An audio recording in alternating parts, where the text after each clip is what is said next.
Morning guys, welcome back to Phenoni. It's good to have you back with us again. Thank you for joining us. It's spring, we're lambing, and finally we've got a little bit of better weather. We were supposed to start lambing today. We've actually had a few come early in the week, so we've had two sets of twins and a single so far, but today's the day that we're due to start lambing, so I'm hoping that we can go up and get something today. We've taken the camera up each day this week. It's not been the best day weather-wise. I'll show you some of the footage in a minute that we've got while we've been up there.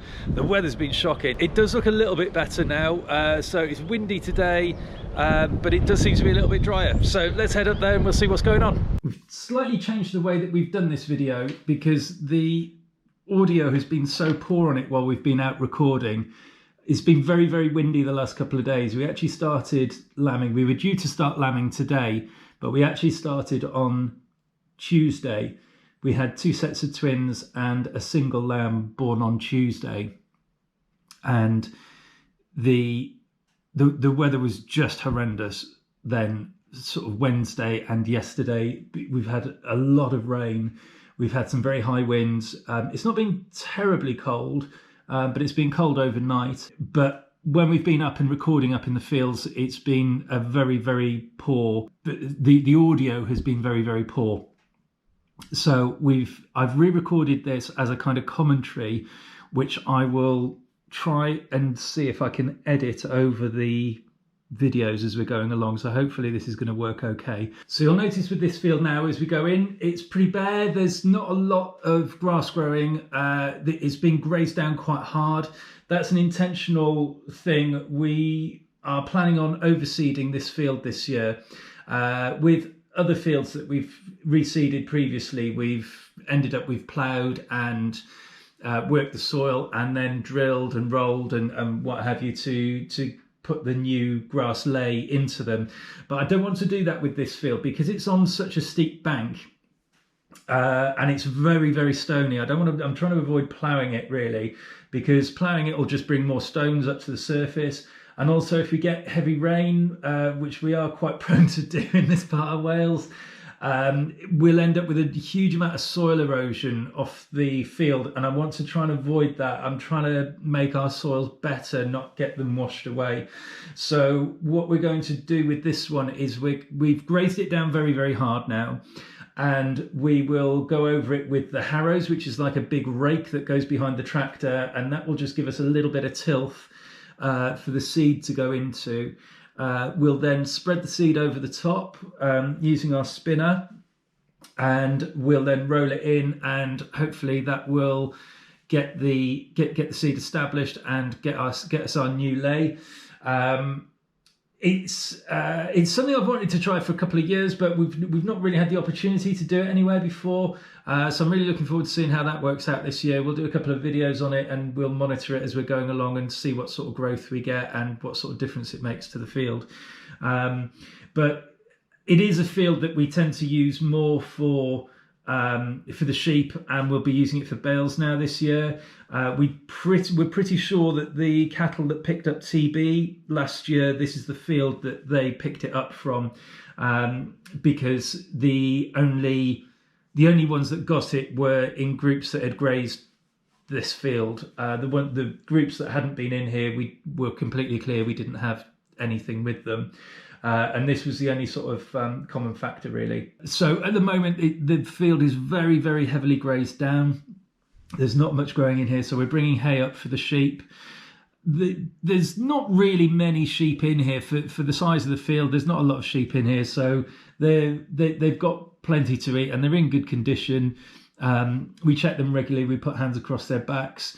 This time of year, it's quite hard to tell just visually what sort of condition the sheep are in. There's a lot of wool on them, so it kind of hides the actual body condition. So unless you actually put your hand on their backs and around their tail base, it's difficult to say really how good their body condition is. So we're not looking for the sheep to be fat. We look for them at this time of year to be fit rather than fat. So we don't want them thin, but we don't want them too big either, because when they've got a high body condition score, they're perhaps a little bit overweight, and that's the sort of thing that can lead them to problems with lambing. we lamb outdoors, so we want them to be able to get on with lambing on their own. So the easiest way to do that is to have the right sheep in the right condition as you come up to lambing time. So, and these have been pretty good this year. There's a bit of a mixed bunch in here. We have got some ewe lambs in with them as well, which would normally be separated off. We've got another group where we've got a couple of ewe lambs, which are the ones that we're growing on, which will go to the ram next year. They weren't really quite big enough this year from lambing late, so hopefully they'll be able to go in with the ram now this year. So as I say, it's a bit of a mixed bunch, this one really. We're actually due to start lambing today, but we did actually start, as I say, on Tuesday. It's Friday today. This was our sort of first due date, but we did actually start on Tuesday. So there were 2 sets of twins, a set of male ram lamb twins, a set of female ewe lamb twins, and another single male. So they're a few days old now. They've been up and about. They're doing really well. Mums are looking after them. When the weather's been really bad, they've been tucking them in against the hedges, giving them some cover. So most of this group are older ewes that have lambed before. They know what they're doing, so we don't worry about them too much. Coming up today now, we can see there is a new lamb here. The mum is 412 and she's had a single ewe lamb. Looks to have been born probably overnight rather than this morning. So when we're lambing outdoors, we tend not to come in overnight. We tend to leave the sheep where they are and just leave them alone. If you come in through the night and keep checking on them, you can disturb. The ewes don't really mind it too much because they're sort of used to us being in and out of the fields. But if it scares the lambs and the lambs get up and run, it can cause problems with mismothering and that kind of thing, where another ewe might try and steal one of the lambs off another ewe and all this kind of thing. So we find it easier. We come up and check them first thing in the morning, and we check them again around about lunchtime. And then we do a sort of final check around about dusk then, just to make sure there's nothing that's kind of struggling to lamb at that time of day, or that maybe has just lambed and has got lots of lambs and they're struggling to look after them. So, but other than that, we leave them alone during the day. So as I say, that ewe lamb there is probably it's probably been born overnight. The ewe's lamb before. So she's been absolutely fine. She looked after her, and they're going to do absolutely fine. If we look down now towards the bottom of the field, so all the rest of the group are all pretty good. If we look down towards the bottom of the field, there's a black ewe lamb at the bottom, which has got a lamb or a couple of lambs with her. So we'll go down and have a closer look at that. We'll see. I think the sound on this section is okay, so we'll give it a go and see whether we can do that bit as it was. Right, girl. So, lamb having a drink. That's a good sign. There's 2 lambs, 2 black lambs having a drink. There's 3 lambs. There's one in the brambles. And what have we got over here in the brambles? Hello. What are you doing in there? Let me put this down.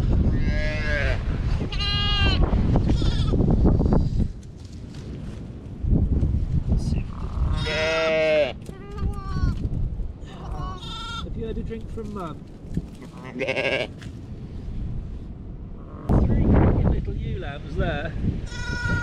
I don't think you've had much to drink, have you?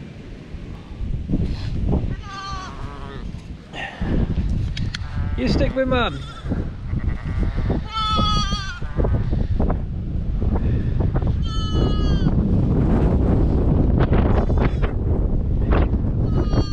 So trippets are always quite hard work for the ewes. You can see how these are kind of splitting apart, and where does she go, who does she look after.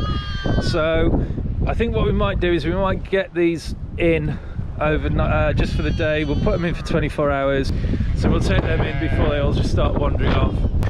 Okay, so we can see there we've got the ewe, 3 lambs in the trailer. as I say, yeah, I know. We're going for a little ride. And the lambs are too small to jump over the side. The ewe will stay in there now because she wants to be in with the lambs. So we'll take them down, not only because there's the 3 of them, we'll just stick them inside for 24 hours. We'll make sure that all the lambs are getting milked properly. You can see there's one there that's trying to find a teat in completely the wrong place. So we'll make sure they've all got a little bit of milk in their tummies, and then they'll probably be back out tomorrow, I would have thought. And they'll go up onto the start of the rotations. Right, so what we're going to do, we've got quite a lot of the sheep hurdles are in use actually up at this end, which I'd forgotten about. Booze out again. Quite a lot of the sheep hurdles are in use up at this end, where we've put these hurdles together just to make sure that the little bull calf that was born last weekend wasn't able to get out because he was coming out through the bars of the cattle hurdles. So we put some sheep hurdles around the outside, which just closes up the gaps a little bit and stops him being able to get out. It does mean, however, that all our sheep hurdles that are spare aren't spare because they're in use down here. So I think what we'll have to do is put a pen up somewhere around this cattle pen. They're actually not going to be in here much longer. They're probably going to go back out today, so we'll probably be able to shuffle all this around a little bit later on. But for now, just to get them in and get them in the dry, we'll put a little pen together by here and we'll stick them in there. Because she's had the 3, we've brought them in. It's a little bit difficult, even for an experienced ewe like this one, to try and keep the 3 lambs together while they're still little. It is a challenge. The weather's not the best today. It is dry, but it's cold and it's windy, and she had a couple of crows that were hanging around her, and I just felt that they would have been better in for 24 hours. So that's what we've done. So 3 nice little ewe lambs. They've all had a good bit of milk. I didn't get the camera set up for that, but they've all been on and they've all had a drink of milk. The first milk that they get after being born is really important. It's colostrum. It's like a thicker kind of milk, and it gives them all their antibodies and just sort of helps kick off their immune system, really. So it's really, really important that they get a good bit of milk at the start. These girls have all done okay now, and they'll be absolutely fine. So that's it. That's as exciting as lambing gets, really, at Whanoni. We just don't get involved with it that much. So I hope you've enjoyed the video. If you have, please do give it a thumbs up. If you're thinking of keeping sheep and you're worried about lambing time, that gives you the confidence to know they just get on with it on their own. They've been doing it for years. They're fine. All right, take care. We'll see you next time. Bye.